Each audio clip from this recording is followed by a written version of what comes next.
Good morning.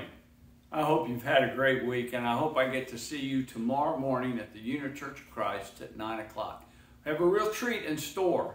Adam Toon, our regular minister's father, is in town, and he is going to be delivering the message tomorrow morning.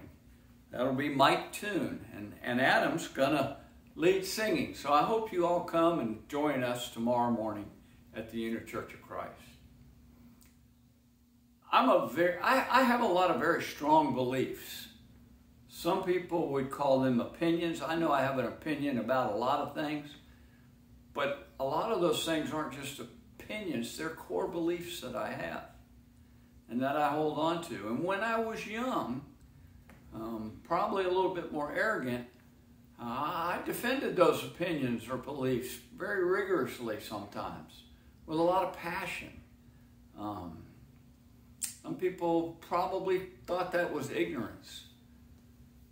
I kind of made fun of it in ways that probably was arrogant. People would say, you think, and Kitty even says this, you think your opinion is always right. I would say, everybody thinks their opinion is right. If they didn't, they would change their opinion. People come up to me and start to argue with me about something. I can say, well, you don't have to believe like I do, but if you do, you're wrong. Or people would say, you think your way is the only way to do something. And I would say, no, I believe there are probably other ways to do it, but what I'm telling you will work. The other things I don't really know about. People think that's arrogance and kidding around. It probably was in a lot of instances, but there's a confidence that comes with that. But opinions are things that we defend adamantly, up to the point of even arguing about them. And a lot of those things that we argue about are just plain ridiculous. Football games, politics, stuff that doesn't really matter. You know, Timothy was a young preacher, and Paul writes to him, 1st and 2nd Timothy, and I want to read to you this morning from Timothy chapter 2.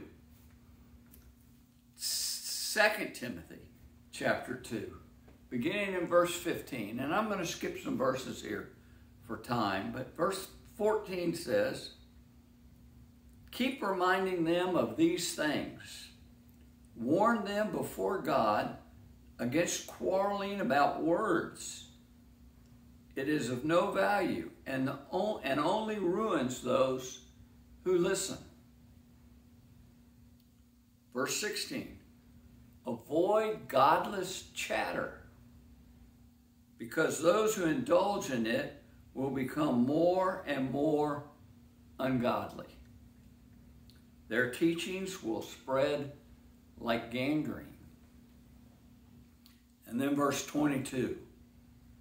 Flee the evil desires of the youth and pursue righteousness, faith, love, and peace, along with those who call on the Lord out of a pure heart. Don't have anything to do with foolish and stupid arguments, because you know they produce quarrels, and the Lord's servant must not quarrel. Instead, he must be kind to everyone, able to teach, not resentful. Those who oppose him, he must gently instruct in the hope that God will grant them repentance, leading them to a knowledge of the truth, and that they will come to their senses and escape from the trap of the devil, who has taken them captive to do his will.